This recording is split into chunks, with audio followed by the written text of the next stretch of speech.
La pluie fouettait les pavés de Londres comme pour laver la ville de ses péchés. Dans l'obscurité d'une ruelle, Éléonore vit le dieu, serra contre elle un maigre châle usé, tentant de masquer le tremblement de ses mains. Sa mère, étendue sur le lit défraîchi de leur modeste appartement, avait murmuré d'une voix brisée. « Il faut, ma fille, tu n'as plus le choix. » L'éclat fiévreux de ses yeux avait percé Éléonore plus que la misère de leur logis. « Je trouverai un poste, maman, je te le promets, » avait-elle soufflé, la gorge serrée. Maintenant, au marché des emplois domestiques, elle se tenait droite, le dos raidi par la dignité et la peur mêlée. Autour d'elle, d'autres femmes échangeaient des regards las, certaines déjà résignées à leur sort. Les cris des recruteurs fendaient l'air humide. Bonne à tout faire, jeune et solide, gouvernante lettrée, excellente réputation. Une main lourde se posa sur son épaule. « Vous êtes la demoiselle Villedieu ?» L'homme avait l'accent rauque des contrées du Nord, une barbe rousse éparse sur un visage sévère. Il portait un manteau de laine grossière, trempé jusqu'aux os. Éléonore hocha la tête, sans parvenir à masquer sa nervosité. « J'ai une place pour vous, » reprit-il à voix basse, pour elle seule. « En Écosse, chez un laird qui paie bien, mais c'est un homme rude, il ne garde pas ses gouvernantes. » L'idée d'un départ aussi lointain la glaça d'effroi, mais le souvenir du regard épuisé de sa mère chassa toute hésitation. « Je l'accepte, » murmura-t-elle, le menton haut. L'homme griffonna quelques mots sur un carnet, puis la guida hors du marché, sans un regard pour les autres candidates. « Vous êtes vendue !» lança une femme à demi-mot, la voix amère. Éléonore sentit la honte la ronger, mais elle marcha droit devant elle.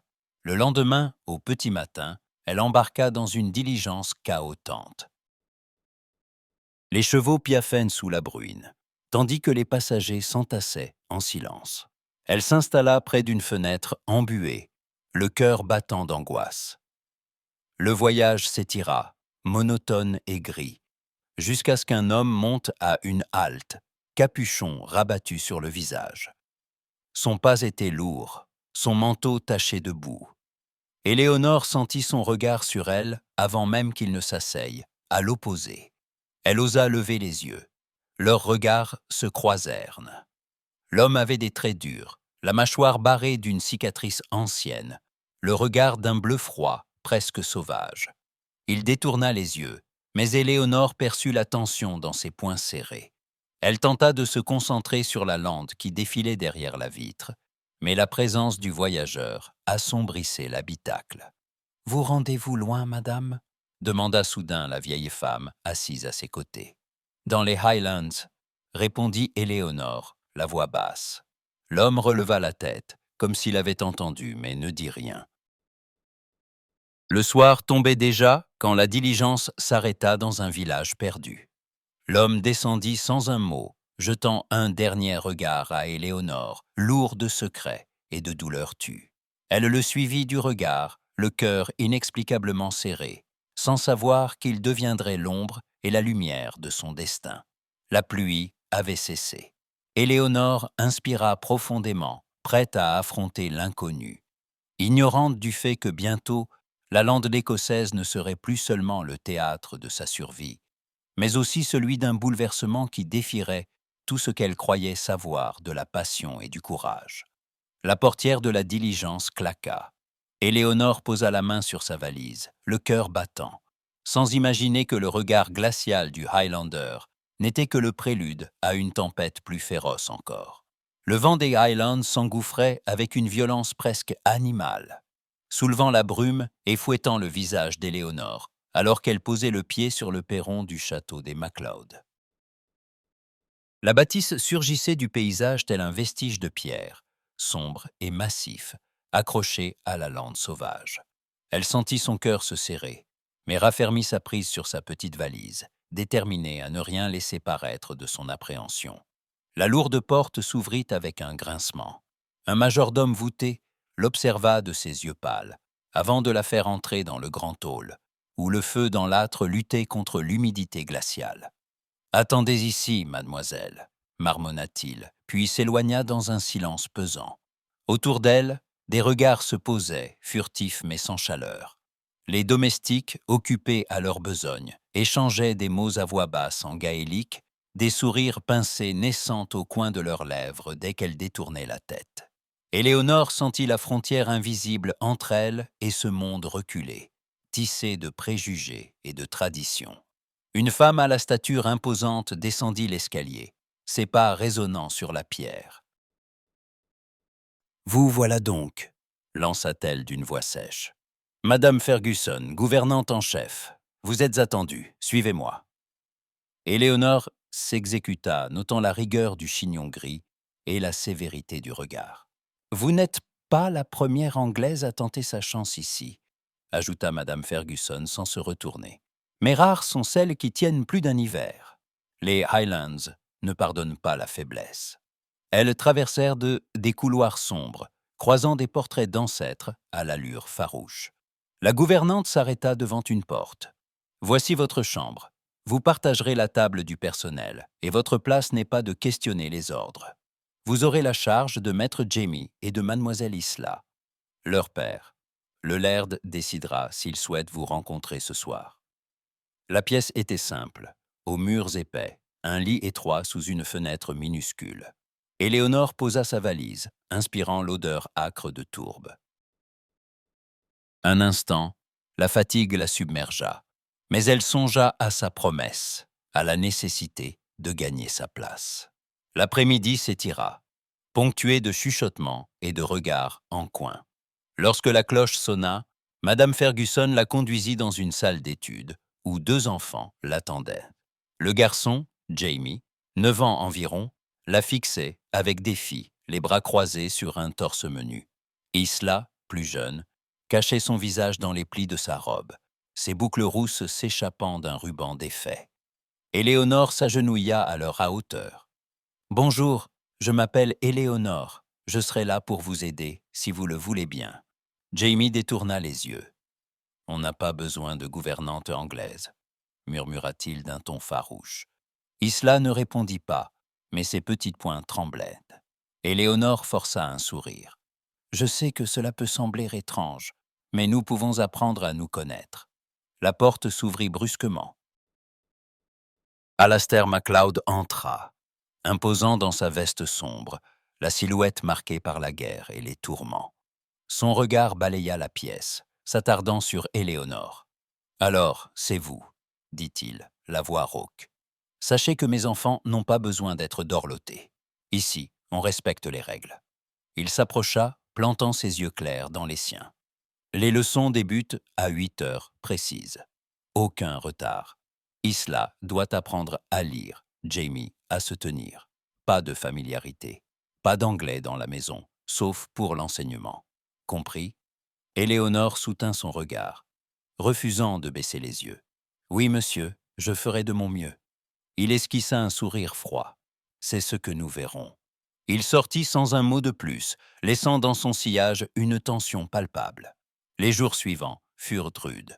Éléonore affronta la méfiance des domestiques, le silence pesant des repas, les regards acérés de Madame Fergusson. Les enfants, d'abord rétifs, testaient ses limites. Jamie multipliait les insolences, feignant de ne pas comprendre ses instructions. Isla, repliée sur elle-même, semblait hantée par un chagrin muet. Un matin, alors qu'elle corrigeait les exercices d'écriture, Jamie jeta brusquement sa plume. « Vous ne comprenez rien à ce pays. Vous n'êtes pas des nôtres. » Éléonore garda son calme.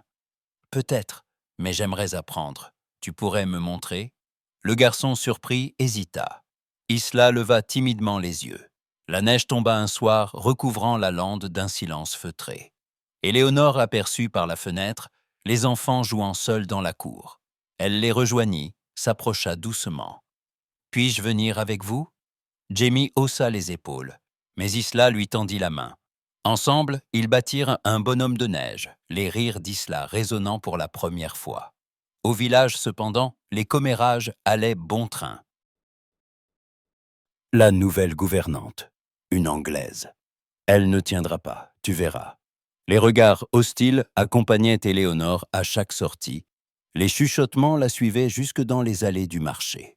Un soir, Alors qu'elle rangeait la bibliothèque, Alastair entra sans prévenir. « Vous semblez plus tenace que les précédentes », déclara-t-il, croisant les bras.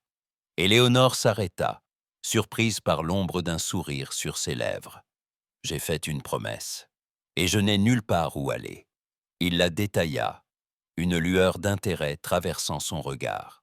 « Ce pays est rude, il façonne ou il brise. Nous verrons de quel bois vous êtes faite. » Le lendemain, une dispute éclata entre Jamie et un domestique. Éléonore intervint, prenant la défense de l'enfant avec fermeté, mais sans colère. « Monsieur Jamie a besoin d'être compris, pas puni pour chaque mot de travers », déclara-t-elle devant Madame Fergusson. La gouvernante pinça les lèvres. « Ne prenez pas trop de liberté, mademoiselle.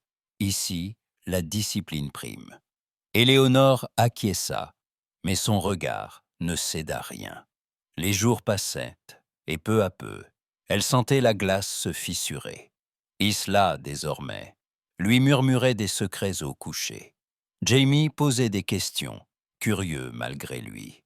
Même les domestiques, lentement, semblaient moins hostiles. Pourtant, la vigilance de Madame Fergusson ne faiblissait pas, et les rumeurs du village prenaient de l'ampleur. On dit que le laird ne pardonne jamais.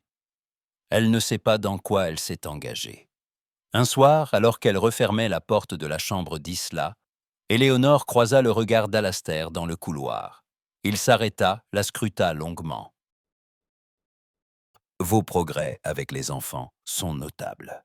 Mais n'oubliez pas, ici, tout se paie. » Il s'éloigna dans la pénombre, laissant Éléonore seule, le cœur battant, consciente que chaque pas gagné dans ce château pouvait la rapprocher d'un danger aussi imprévisible que la lande elle-même.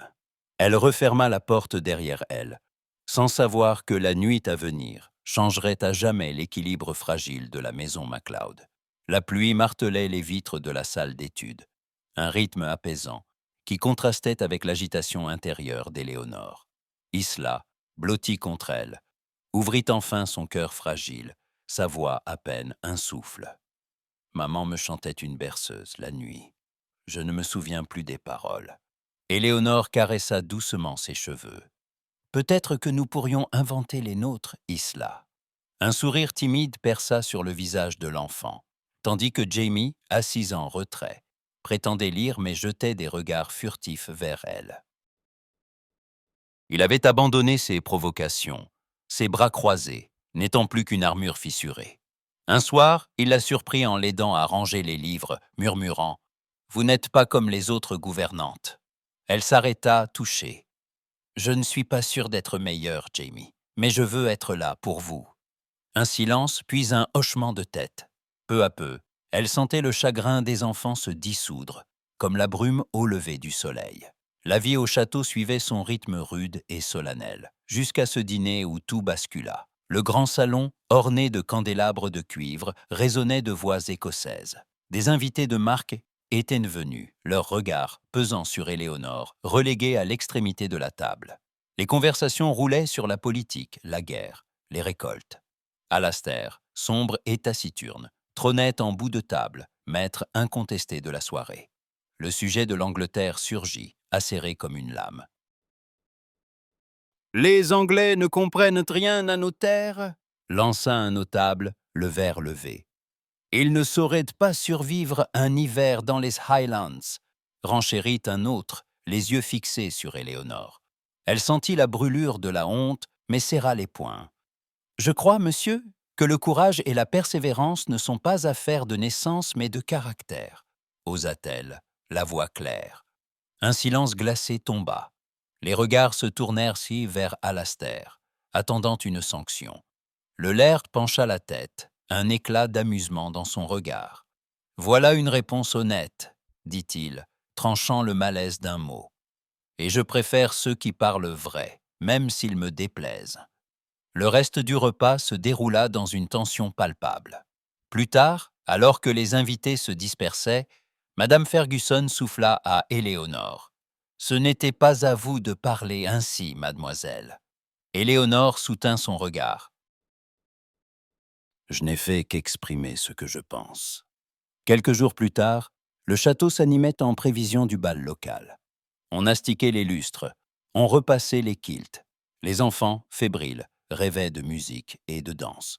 Madame Fergusson tendit à Éléonore une robe simple, démodée. « C'est tout ce que nous avons pour vous. » Elle enfila la robe, consciente du tissu usé, du contraste avec les étoffes chatoyantes des dames du village. Au bal, les regards la toisaine, curieux, méprisants. Regardez l'Anglaise, la fille ruinée. Les murmures la poursuivaient jusque sur la piste. Éléonore, droite, chercha Jamie et Isla du regard, tentant de masquer sa gêne. Un jeune homme s'approcha pour l'inviter à danser. « Vous n'avez pas peur de perdre votre place, mademoiselle ?» souffla-t-il avec un sourire narquois. Avant qu'elle ne réponde, Alastair intervint, imposant, la main tendue. « Je crois que c'est à moi de danser avec ma gouvernante, monsieur Fraser. » Le silence se fit. Tous observaient le l'air qui menait Éléonore dans la ronde, brisant le cercle des préjugés. « Vous n'êtes pas obligé, » murmura-t-il, la tenant à distance. Elle leva les yeux vers lui. « Je n'ai rien à perdre, monsieur. » Un sourire fugitif éclaira le visage d'Alastair. « Vous êtes plus courageuse qu'il n'y paraît. » Plus tard, sur la terrasse balayée par le vent, ils se retrouvèrent seuls. Éléonore sentit la tension, le poids de la nuit, et osa une question. « Pourquoi tenez-vous tant à garder les autres à distance ?» Alastair resta silencieux, puis, d'une voix rauque. « On ne sort pas indemne de la guerre, ni d'un deuil. Vous ne pouvez pas comprendre. » Elle approcha, plus douce. « Peut-être pas, mais la solitude n'a jamais guéri personne. » Il détourna le regard, les traits tirés par une douleur ancienne. « Vous êtes têtue, mademoiselle Villedieu. » Quelques jours plus tard, en rangeant la chambre d'Isla, Éléonore découvrit une cachette derrière un panneau disjointe. Un paquet de lettres, lié d'un ruban fané, portait le sceau de Lady MacLeod. Tremblante, Éléonore lut les premières lignes, la voix de la défunte résonnant dans le silence. « À toi, mon cher Alastair, qui porte le monde sur tes épaules. » Les mots dévoilaient une femme passionnée, brisée par la solitude d'un mari absent, la rudesse de la vie et la guerre qui avait emporté tout espoir. Chaque lettre était un écho du chagrin, mais aussi d'un amour perdu, d'un homme dévasté par la culpabilité. Éléonore reposa les lettres, bouleversée. Elle comprenait mieux, désormais, la noirceur dans le regard d'Alastair, la barrière qu'il dressait entre lui et le reste du monde. Alors que la nuit tombait sur le château, Éléonore sentit naître en elle une détermination nouvelle. Elle n'abandonnerait pas, ni les enfants, ni le laird, ni elle-même. Car dans ce domaine battu par les vents, chaque secret dévoilé rapprochait la lumière. Mais la plus grande épreuve, elle le pressentait, ne faisait que commencer. Un vent glacial s'était levé sur les Highlands, balayant la lande et s'engouffrant dans les couloirs de pierre du château MacLeod. La neige tombait sans relâche, ensevelissant le domaine sous un linceul immaculé. L'hiver, cette année-là, semblait vouloir tout engloutir, les terres, les chemins, et jusqu'à la chaleur humaine qui peinait à subsister derrière les hauts murs du château. Éléonore, épuisée par des jours de fièvre sourde, s'alita contre son gré. D'abord, elle n'y prêta guère attention, résolue à ne pas céder à la maladie. Mais bientôt, ses forces la trahirent, sa gorge devint douloureuse et son souffle court. L'air glacé s'infiltrait même dans sa chambre, malgré les tentures tirées, et le feu entretenu tant bien que mal. Madame Fergusson, l'œil dur, se contenta de faire envoyer une infusion de thym, sans dissimuler son irritation face à cette faiblesse importune. La nuit, Éléonore délirait, sa peau brûlante, ses draps trempés de sueur. Entre deux accès de lucidité, elle crut distinguer une silhouette assise à ses côtés. Parfois, une main fraîche se posait sur son front. Parfois, une voix grave murmurait son prénom, l'encourageant à tenir bon. Mais ce n'était qu'un rêve, pensait-elle, une illusion née de la fièvre. Pourtant, la silhouette était bien réelle. Alastair MacLeod veillait sur elle, chaque nuit, sans jamais s'annoncer. Il s'asseyait près du lit, le visage tendu, la mâchoire contractée par l'inquiétude. Il changeait les linges, veillait à ce que le feu ne s'éteigne pas, et murmurait, à voix basse, des mots qu'il n'aurait jamais osé prononcer en plein jour. Un soir, alors qu'Éléonore ouvrit les yeux, elle le surprit en train de lui essuyer le front. « Monsieur, le laird », balbutia-t-elle, la voix rauque. Il se redressa, troublé, puis reprit son masque d'austérité. « Vous déliriez. Reposez-vous. Les enfants, ils demandent après vous. » Elle tenta de sourire, mais une toux la secoua. « Ils vont bien. » Il acquiesça, les traits adoucis, avant de se lever précipitamment, comme s'il craignait de s'attarder davantage. Les jours passèrent, et peu à peu, la fièvre retomba. Isla et Jamie vinrent s'asseoir à son chevet, leur visage inquiet. « Tu vas guérir, n'est-ce pas ?» demanda Isla, glissant sa petite main dans celle d'Éléonore. « Oui, ma chérie, je serai bientôt sur pied, » répondit-elle en souriant faiblement. Jamie, lui, gardait les bras croisés, mais ses yeux trahissaient son soulagement. « Si tu étais morte, qui aurait lu nos histoires ?» lança-t-il d'un ton bourru. Éléonore rit, un son brisé mais sincère. « Je ne compte pas partir si vite, Jamie. » Lorsque ses forces revinrent, elle reprit peu à peu ses fonctions. Mais tout avait changé. Les enfants, jusque-là méfiants, se montraient désormais attentifs, affectueux. Isla se blottissait contre elle à la moindre occasion. Jamie cherchait son regard lors des leçons, posant 1000 questions sur le monde au-delà des montagnes.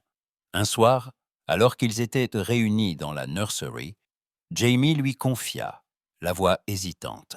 « Je crois que maman aurait voulu que tu restes. » Éléonore sentit ses yeux s'embuer, mais se contenta de presser la main du garçon.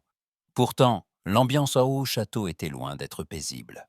Madame Fergusson, d'ordinaire distante, multipliait les remarques acerbes. « Vous vous êtes attiré la faveur des enfants, à ce que je vois. Mais n'oubliez pas qui commande ici, » lança-t-elle un matin, croisant Éléonore dans le corridor. « Je n'ai jamais cherché à prendre votre place, madame, » répondit Éléonore, calme mais ferme.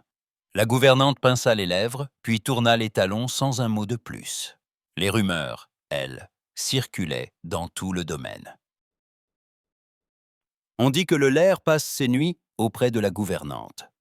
Elle a ensorcelé la maisonnée, la petite Anglaise. Les murmures suintaient jusque dans les cuisines, alimentant la suspicion et la jalousie. Les domestiques se montraient tour à tour curieux ou hostiles, surveillant Éléonore du coin de l'œil. Un soir, alors que le vent hurlait dehors et que le château semblait coupé du monde, un cri déchira le silence. Éléonore, assise dans sa chambre, bondit hors de son lit. « Feu! Feu dans la nursery !» Son sang ne fit qu'un tour. Sans réfléchir, elle courut dans le couloir, les pieds nus sur la pierre glacée. Une épaisse fumée s'échappait de sous la porte de la nursery. Les domestiques affluaient déjà, paniqués, certains armés de seaux d'eau, d'autres paralysés d'effroi. « Les enfants! Où sont les enfants ?» hurla Éléonore. Personne ne répondit. Poussée par une force féroce, elle se jeta contre la porte, l'ouvrit d'un coup d'épaule. La chaleur la frappa de plein fouet. La fumée lui arracha des larmes. Elle distingua, à travers le voile gris, 2 silhouettes recroquevillées près du lit. Isla pleurait. Jamie tentait de la rassurer, la voix tremblante. « Isla! Jamie! Venez !» Elle s'élança, ignorant la morsure du feu qui léchait déjà les rideaux. Isla se précipita dans ses bras. Jamie la suivit, la main pressée contre sa bouche pour ne pas inhaler la fumée. « Fermez les yeux. Tenez-vous à moi. » Éléonore enveloppa Isla dans son châle, serra Jamie contre elle, puis recula pas à pas, tâtonnant jusqu'à la porte. Une poutre s'effondra derrière eux, projetant des étincelles. Éléonore sentit la chaleur dévorer le tissu de sa manche, mais elle tint bon. Une dernière impulsion et elle jaillit dans le couloir, les enfants dans ses bras. Alastair, accouru en chemise, saisit Jamie, les yeux fous d'angoisse. « Jamie, Isla !» Les enfants s'agrippèrent à lui, en larmes. Il releva les yeux vers Éléonore, dont le visage était noirci de suie. Vous les avez sauvés. Sa voix se brisa, et sans réfléchir, il la serra brièvement dans ses bras avant de se ressaisir. Qu'on aille chercher le médecin, ordonna-t-il. Les domestiques s'exécutèrent, tandis que la fumée s'élevait encore des décombres. Le lendemain, la nouvelle s'était répandue. Éléonore avait risqué sa vie pour sauver les enfants du laird. On la félicita, certains la remercièrent les larmes aux yeux. Même les plus sceptiques lui adressèrent des regards admiratifs. Mais Madame Fergusson, elle, resta de marbre. « Ce n'était qu'un accident. Vous avez eu de la chance, voilà tout, » déclara-t-elle, la voix froide. Éléonore la fixa, sans colère. « Peut-être, mais j'ai agi comme il le fallait. » La gouvernante détourna les yeux, un éclair de jalousie brillant au fond de son regard. Plus tard, alors qu'Éléonore pensait sa brûlure, Alastair entra dans sa chambre, le visage grave, mais les traits plus doux qu'à l'accoutumée. « Je vous dois la vie de mes enfants, mademoiselle Villedieu. » Elle releva la tête, surprise par l'émotion dans sa voix. « Je n'ai fait que ce qu'une mère aurait fait. » Il la contempla un instant, luttant visiblement contre une impulsion plus tendre. « Vous n'êtes pas comme les autres, » murmura-t-il, avant de s'éclipser dans la nuit. Dans les jours qui suivirent, Éléonore sentit le regard du domaine changer. Les enfants la cherchaient sans cesse, les domestiques lui adressaient des sourires timides, et même le village semblait lui accorder un peu plus de respect. Mais la tension avec Madame Fergusson s'exacerbait, la jalousie s'insinuant entre elles comme un poison. Le froid demeurait implacable, et l'avenir semblait incertain. Pourtant, une chaleur nouvelle, fragile encore, couvait sous la cendre du passé. Éléonore, veillant sur les enfants endormis, se demanda quelle épreuve les attendait encore derrière les murs de ce château, hanté par la neige et les secrets. Car, dans l'ombre de l'hiver, un nouveau danger se profilait, prêt à bouleverser à jamais l'équilibre du domaine MacLeod. Un souffle nouveau animait les Highlands. Les premières sauts-jonquilles perçaient la lande encore humide, et les bourgeons éclosaient sous la lumière pâle du printemps. Au château MacLeod, l'air lui-même semblait plus léger, chargé de promesses et de murmures oubliés. On préparait les festivités de la saison, le retour des troupeaux, la bénédiction des terres, les danses du village. Malgré la routine, Éléonore sentait vibrer dans le domaine une joie mêlée d'appréhension, comme si chacun attendait un changement secret. Un matin clair, alors qu'elle aidait Aïsla à tresser des couronnes de fleurs, Alastair vint à sa rencontre dans la cour.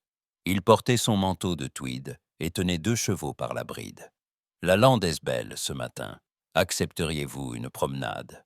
Éléonore hésita, prise au dépourvu. Jamie et Isla lui lancèrent des regards complices. « Vas-y, s'il te plaît, » implora Isla. Un sourire éclaira le visage d'Éléonore. « J'accepte, monsieur, si vous promettez de ne pas galoper trop vite. » Alastair esquissa un sourire rare, presque timide. « Je n'ai plus l'âme d'un casse-cou, je vous le jure. » Ils chevauchèrent côte à côte, quittant le parc pour s'enfoncer sur les sentiers sinueux. La lande s'étendait à perte de vue, parsemée de bruyères et de pierres moussues. Longtemps, ils chevauchèrent en silence, savourant la paix qui les enveloppait. Ce fut Éléonore qui brisa la glace. « Je n'aurais jamais cru revoir le printemps, l'hiver dernier. Il m'a semblé que la vie me fuyait, chaque jour un peu plus. » Alastair baissa la tête. « La vie est ainsi faite, mademoiselle Villedieu. Elle reprend, même quand on n'y croit plus. J'ai cru aussi, jadis, que le deuil ne finirait jamais. » Elle tourna vers lui un regard ému. « Vous aimiez votre épouse ?» Il acquiesça, la mâchoire contractée. « J'ai perdu bien plus qu'une femme. J'ai perdu la moitié de moi-même. Et la guerre. » Sa voix s'étrangla. Éléonore posa une main légère sur la crinière de sa monture. « Mon père a tout perdu à Londres. Notre nom, notre fortune, notre maison, la honte, la peur, ce sont des guerres aussi. » Un silence, chargé de compassion, s'installa. Puis Alastair souffla.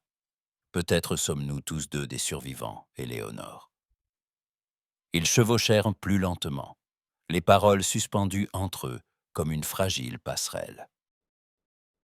Quand ils firent halte près d'un ruisseau, Alastair descendit de cheval et tendit la main à Éléonore pour l'aider. « Vous n'êtes pas seule ici, même si vous en avez parfois l'impression. » Elle hocha la tête, émue, osant à peine soutenir son regard. Le retour au château fut silencieux, mais une complicité nouvelle vibrait entre eux. Les enfants l'aperçurent aussitôt, se levant contre Éléonore lors du dîner, échangeant des sourires entendus avec leur père. Mais cette harmonie fragile fut bientôt menacée. La famille MacLeod, soucieuse de préserver le nom et les terres, dépêcha une délégation de tantes et d'oncles. Ils s'installèrent dans le grand salon, examinant Alastair comme un écolier récalcitrant. « Il est temps de penser à l'avenir, Alastair, » déclara Lady Morag, la voix tranchante. « Un laird se doit d'épouser une femme de son rang, pas une étrangère de passage. » Le nom de Fiona Campbell fut prononcé à maintes reprises. Héritière d'une vaste propriété, belle mais hautaine, elle arriva au château dans un carrosse étincelant, escortée de serviteurs et d'un chien de chasse. Dès la première rencontre, elle toisa Éléonore avec condescendance. « Vous êtes la gouvernante? On m'a dit que vous aviez une certaine influence sur les enfants. C'est charmant. » Éléonore inclina poliment la tête, sans relever l'ironie. Les jours suivants, Fiona multiplia les occasions de rabaisser Éléonore, sous couvert de compliments empoisonnés. « Je suis certaine que les enfants apprécieront mes leçons de danse. Et vous, chère Éléonore, vous n'avez sans doute jamais assisté à un vrai bal, n'est-ce pas ?» Éléonore se contenta de sourire. Mais Fiona, vexée par l'indifférence de la jeune femme, ourdit une machination. Un matin, elle fit irruption dans le bureau d'Alastair, le visage faussement bouleversé. « J'ai surpris votre gouvernante en train de fouiller dans vos papiers personnels. Elle cherchait, je le crains, à trouver des informations compromettantes, peut-être pour les vendre à la presse anglaise. » Alastair fronça les sourcils. « Cela m'étonnerait fort, Fiona. Je l'ai vue de mes propres yeux. Il serait imprudent de la garder sous votre toit. » Le soir même, la rumeur avait déjà enflé dans les couloirs. Les domestiques chuchotaient. Jamie s'insurgeait. « Ce n'est pas vrai. Éléonore ne ferait jamais ça. » Isla sanglotait, terrifiée à l'idée de voir partir celle qu'elle considérait désormais comme une seconde mère. Alastair convoqua Éléonore dans la bibliothèque. Son visage était fermé, mais ses yeux trahissaient le trouble. « On m'accuse d'avoir trahi votre confiance, monsieur, » dit Éléonore, la voix tremblante. Il resta un instant silencieux, puis déclara d'un ton ferme. « Je ne crois pas un mot de ces accusations. Vous avez toute ma confiance, mademoiselle Villedieu. » Elle le regarda, bouleversée. « Merci. » Il s'approcha, baissant la voix. « Je ne laisserai personne vous faire du mal ici, ni Fiona, ni ma famille. » Le lendemain, alors que la famille MacLeod insistait pour une décision rapide, Alastair prit publiquement la défense d'Éléonore lors d'un déjeuner officiel. « Je n'ai nul besoin d'une épouse choisie pour moi. Quant à ma gouvernante, elle a prouvé sa loyauté et son courage. » Lady Morag blêmit, Fiona serra les lèvres, furieuse. Dans la salle d'école, Éléonore sentit pour la première fois le poids du regard d'Alastair posé sur elle, non plus comme sur une simple employée, mais comme sur une femme capable de briser ses défenses. Pourtant, entre le devoir et le désir, la bataille ne faisait que commencer. Les manœuvres de Fiona s'intensifiaient, et la pression familiale pesait sur Alastair plus lourdement que jamais. La nuit tombait sur le château, indifférente aux passions humaines. Éléonore, assise à sa fenêtre, sentit son cœur battre plus fort à l'idée de ce qu'elle pourrait perdre ou gagner. Car dans l'ombre, d'autres pièges se tendaient, prêts à bouleverser à jamais le fragile équilibre du domaine MacLeod. Le train filait dans la brume écossaise, laissant derrière lui la lande sauvage et le château MacLeod, emportant vers Édimbourg un cortège d'attente et de crainte. Éléonore observait les enfants, serrés contre elle dans le compartiment, tandis qu'Alastair, impassible, feuilletait distraitement un journal. Ce voyage n'était pas le sien, elle le savait.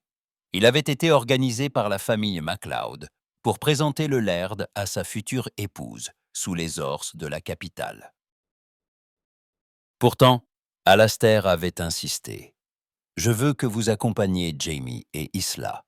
Ils n'ont confiance qu'en vous. » Éléonore s'était inclinée, le cœur battant d'un pressentiment trouble. Elle savait qu'à Édimbourg, nul ne la tolérerait vraiment. Mais elle n'avait pas pu refuser ce regard suppliant d'Isla, ni l'autorité tranquille d'Alastair. Dès l'arrivée, la grande ville s'imposa à elle comme un monde à part. Les rues bruissaient de calèches, les balcons débordaient de dames gantées, et les pierres noires des hôtels particuliers semblaient guetter l'intruse sous leur corniche.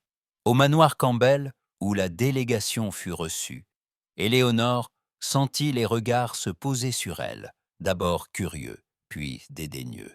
Elle n'était, aux yeux de la haute société, qu'une gouvernante anglaise, une domestique tolérée par caprice. Cities. Les enfants se le perçurent aussi.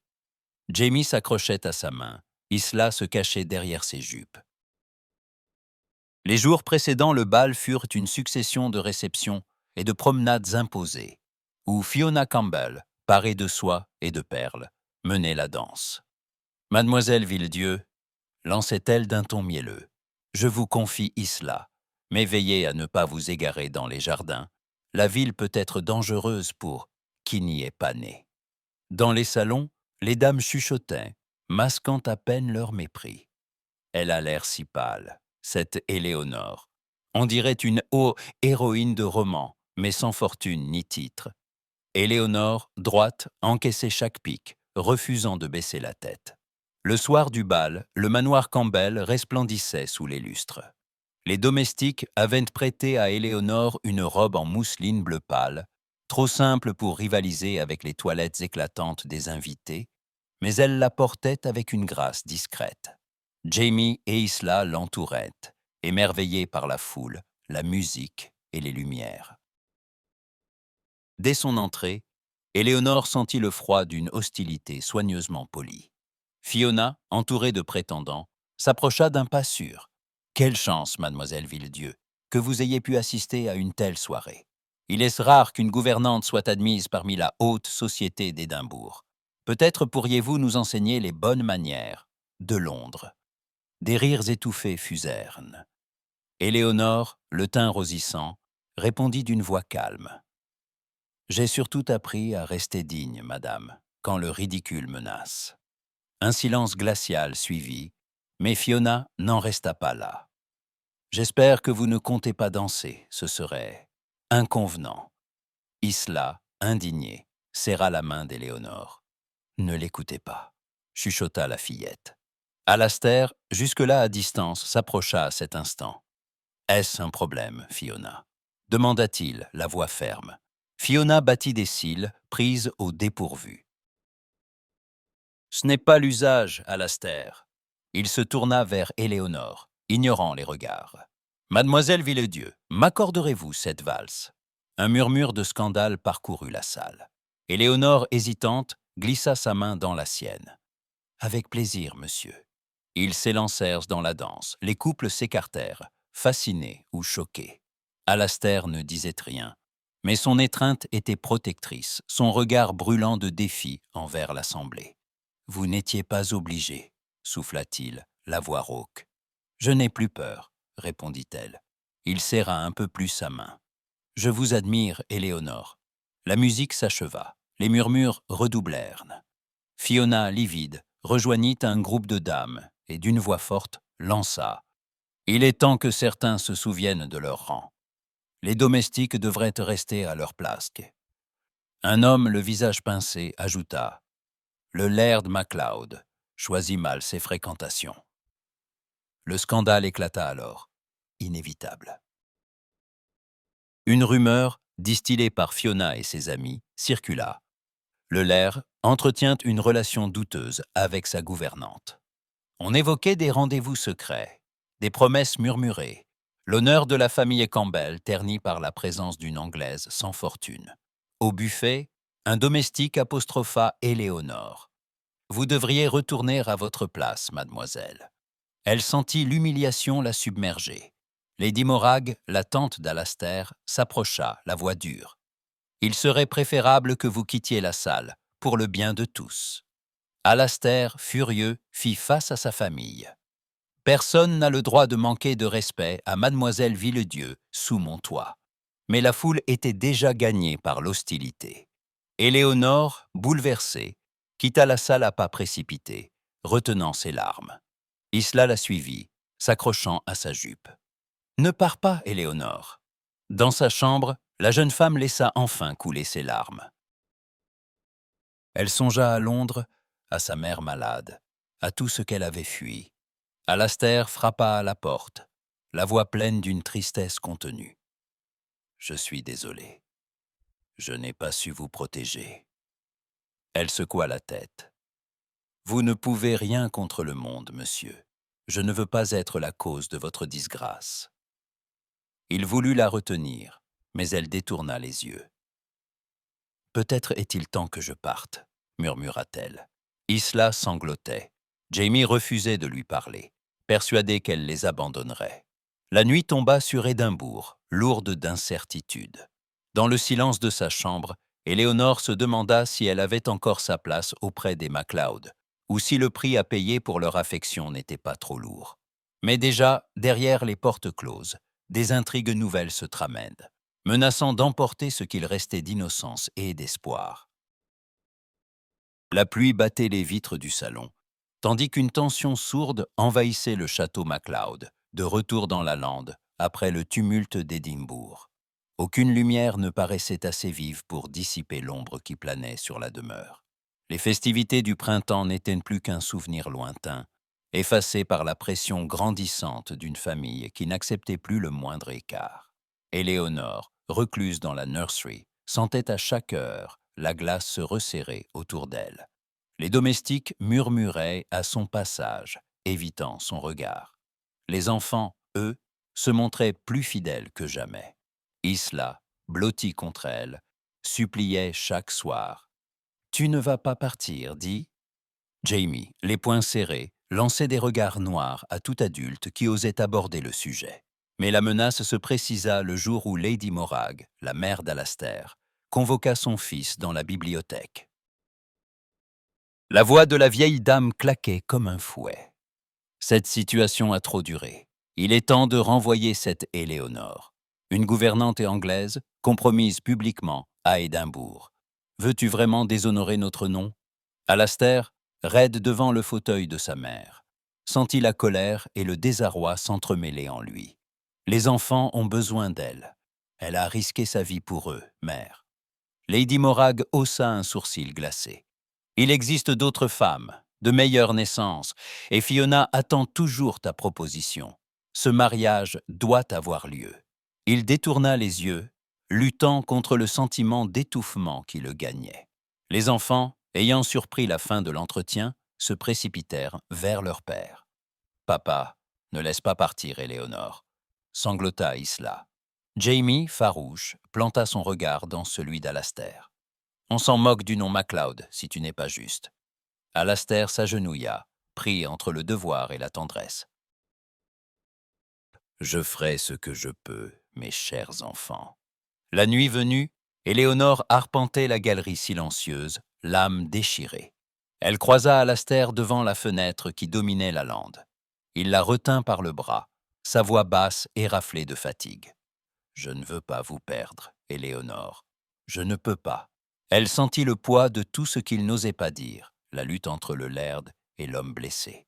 « Mais vous ne pouvez pas sacrifier votre famille, ni votre honneur pour moi, » murmura-t-elle. Un silence, lourd. « J'ai tout essayé pour vous protéger.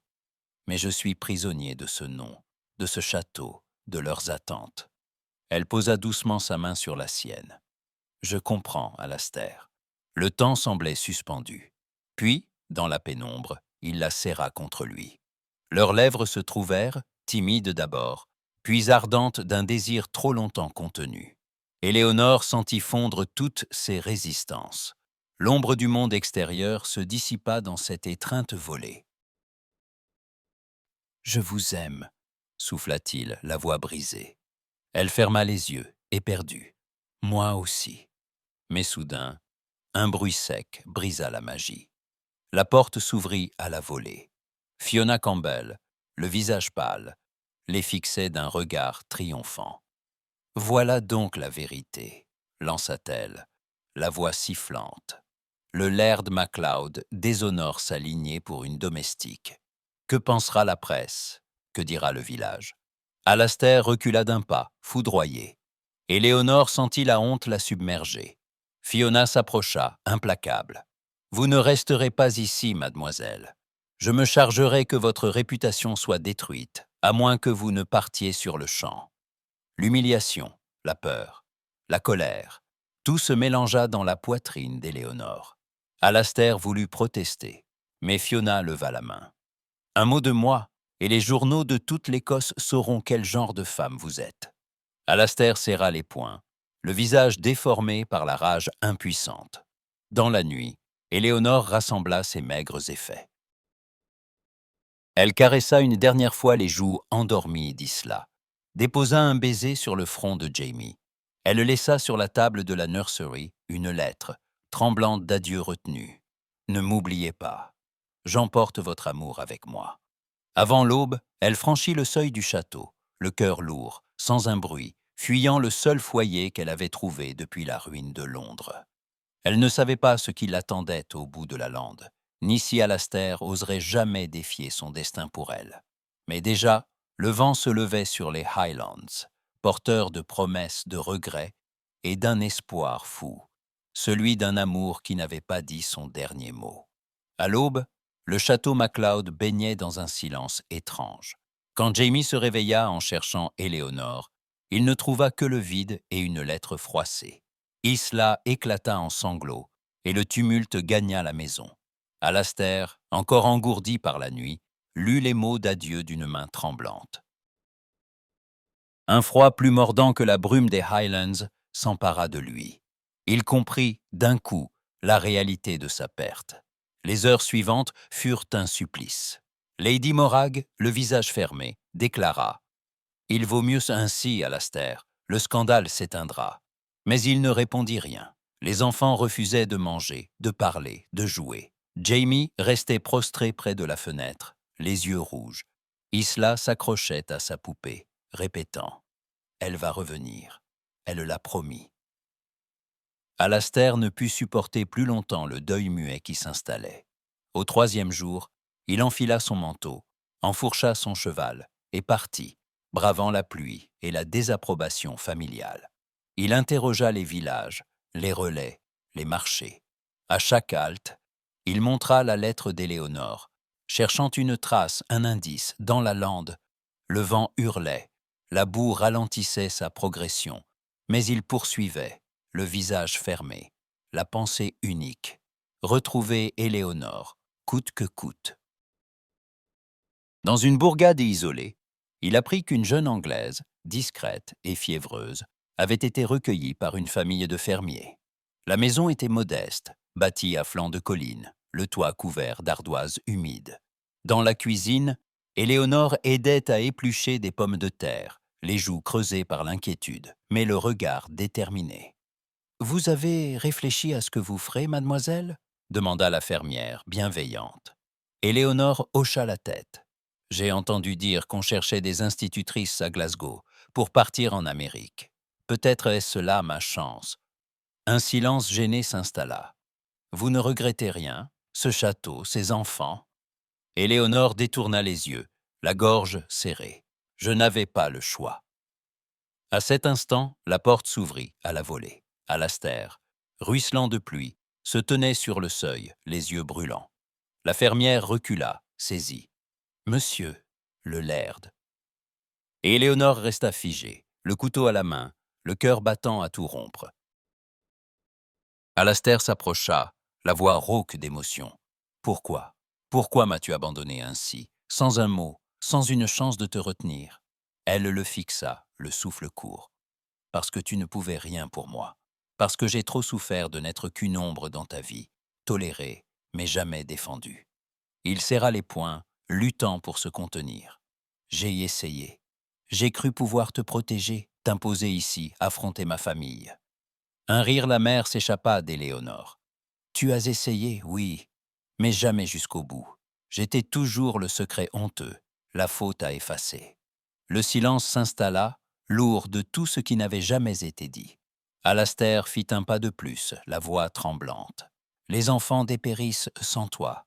Jamie a de la fièvre. Isla refuse de parler. Tu étais leur lumière, Éléonore. Je t'en supplie, reviens pour eux, si ce n'est pour moi. » Éléonore sentit ses défenses se fissurer. « Tu veux que je revienne, mais à quel prix ? Redevenir la gouvernante silencieuse, acceptée par personne. » Il s'agenouilla, le regard suppliant. « Je ne peux plus vivre sans toi. J'ai compris, sur ces routes, que mon bonheur n'existait pas sans ta présence. Je renoncerai à tout, s'il le faut. » Elle détourna le regard, la voix brisée. « Et si demain, ta mère, Fiona, le village, recommence, si l'honneur du nom MacLeod exige encore mon sacrifice ?» Alastair secoua la tête, désespéré. « Je ne laisserai plus personne t'humilier. Je suis prêt à affronter leur colère, leur jugement, tout, sauf ta perte. » Un sanglot monta dans la gorge d'Éléonore. « Tu aurais dû me le dire avant.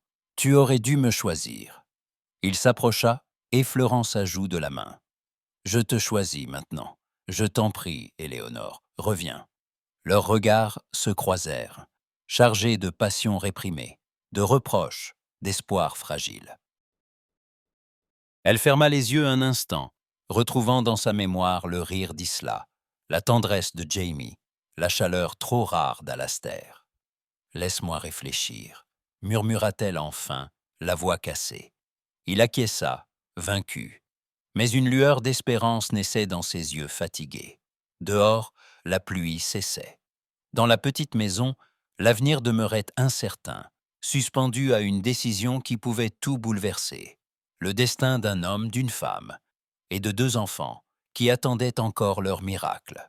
Lorsque la silhouette d'Éléonore franchit le seuil du château MacLeod, le souffle même du lieu sembla se suspendre. L'air était chargé d'attente, de crainte et d'une indicible espérance. Ce fut Isla, la première, qui la vit. Elle poussa un cri de joie, courant à perdre haleine pour se jeter dans les bras de celle qui avait tant manqué à son cœur. « Tu es revenu! Tu avais promis !» Jamie, pâle encore, émergea du salon, les traits tirés mais le regard soudain illuminé. « Je savais que tu reviendrais, Éléonore. » La jeune femme serra les enfants contre elle, submergée par l'émotion.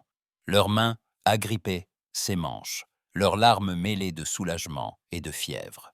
La maisonnée, d'abord figée, se laissa peu à peu gagner par un murmure de reconnaissance. La nouvelle de son retour se répandit comme une traînée de poudre. Quelques domestiques, jadis hostiles, la saluèrent d'un discret signe de tête. Mais dans l'ombre, la tension montait.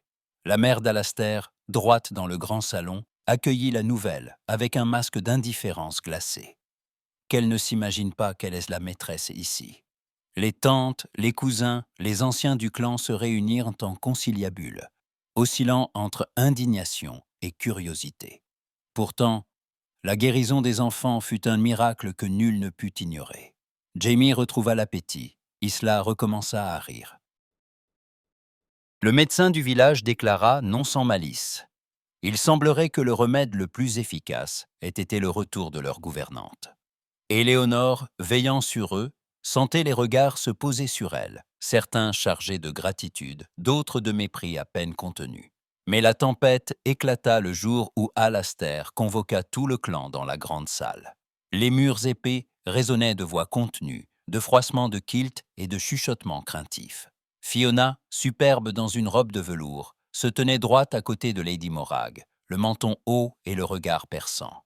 Alastair s'avança, le visage grave mais résolu. « Je vous ai réunis pour une déclaration importante, » commença-t-il, la voix claire. « J'ai longtemps cru que mon devoir envers la famille et le clan passait avant tout. Mais aujourd'hui, je comprends que l'honneur ne peut se bâtir sur le mensonge ni sur le sacrifice de ce que j'ai de plus cher. » Un frémissement parcourut l'assemblée. Il tourna les yeux vers Fiona.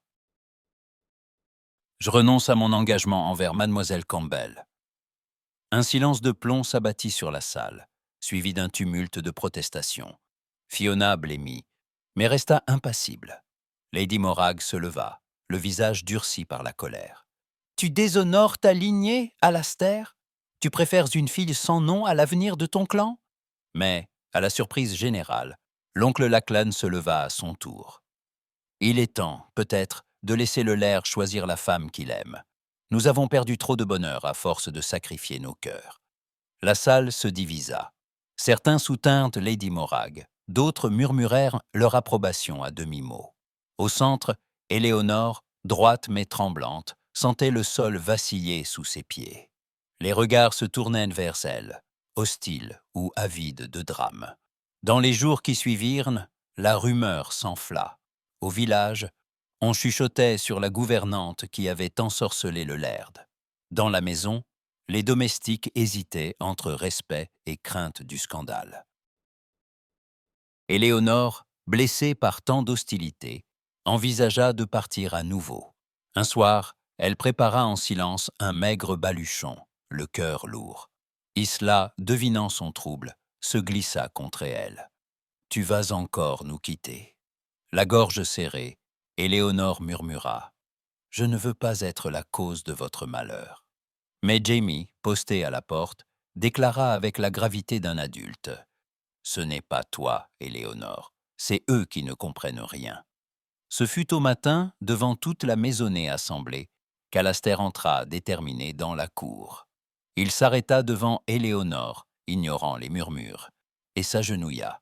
« Éléonore Villedieu, acceptez-vous de devenir mon épouse ?» Un silence de cathédrale s'installa. Les tantes suffoquaient. Fiona détourna la tête. Lady Morag serra les poings. Éléonore sentit son cœur s'emballer. « Alastair, tu sais ce que cela implique.